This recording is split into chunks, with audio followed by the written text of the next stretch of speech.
Go, baby!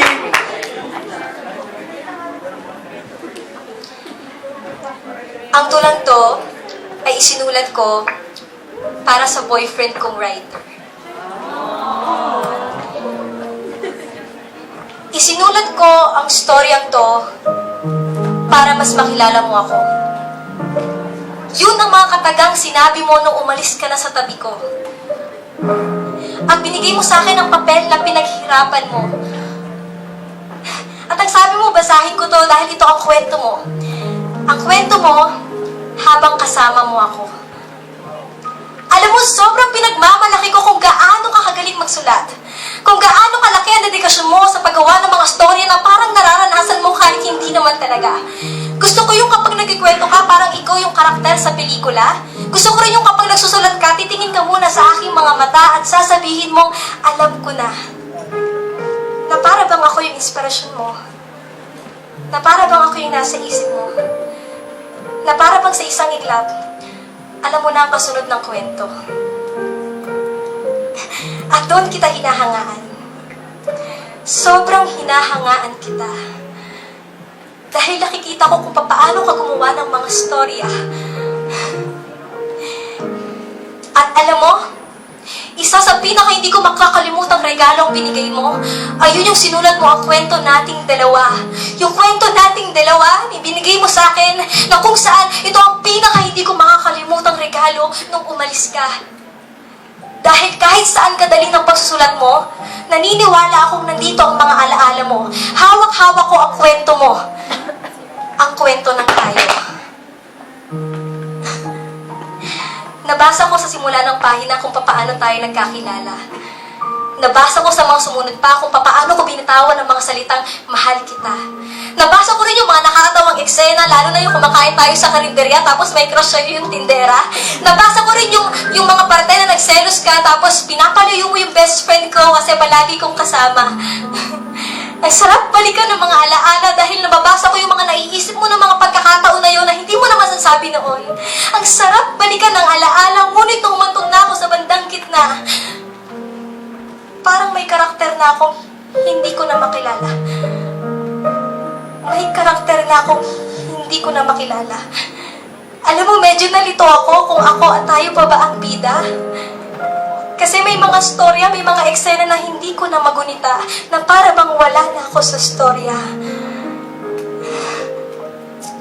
Lalo na nung binanggit na yung kayong dalawa ang magkasama nung araw na monthsary nating dalawa. Alam mo, binalikan ko yung mga alaala, pero nung naalala ko, hindi naman tayo nagkita dahil ang sabi mo sa akin, gagawa ka ng storya. Gagawa ka ng storya, pero hindi ka tulad ng sinasabi sa eksena, yun ang aking pinagtataka. May nakasama ka, pero hindi naman to nangyari sa ating dalawa. Yun ang aking pinagtataka. At ito pa ang pinakamasakit sa eksena. Nung sinabi mo na sobrang saya mo sa kama dahil nung araw na yun, alam mo na kung anong mahalaga. Doon tumulo ang luha ko dahil kahit kailan hindi kita nakasama sa kwarto. Kahit minsan hindi kita nakasama sa kwarto. Pero gano'n nakasulat sa eksena. Naguguluhan ako. Pero alam mo, doon lumiwanag ang utak ko na hindi ako ang nasa kwento. Pero hindi ko tinigil ang pagbabasa. Nilipat ko pa rin ang mga pahina kahit sobrang kabang-kaba na. At sa bandang dulo, nalaman ko kung sino. Kung sino nga bang tinutukoy mo dahil unang-una, mas nagulat ako dahil sa mga sumunod na senaryo, ang taong tinutukoy mo ay mas kilala ko pa kesa sa'yo. Naalala ko yung nagbilit tayo, kasama ko yung best friend ko, kaya siya ang pangatlo.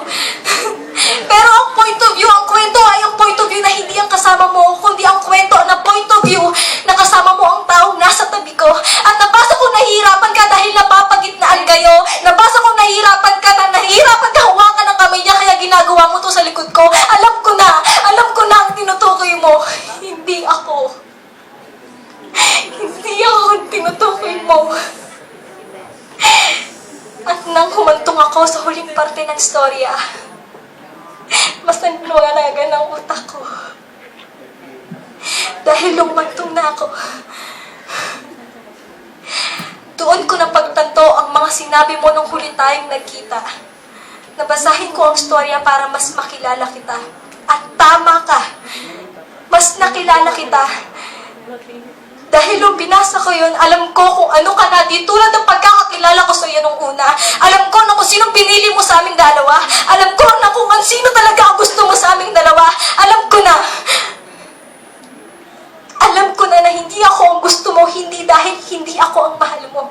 Alam ko na hindi ako ang gusto mo, kundi dahil hindi ako ang hinahanap ng katawan mo. Alam ko na hindi ako ang gusto mo, hindi dahil hindi ako ang best friend ko. Alam ko na hindi ako ang gusto mo dahil hindi ako si Pablo.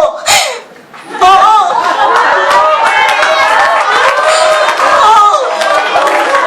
Hindi ako para sa'yo at hindi ako magiging gusto mo dahil babae ako.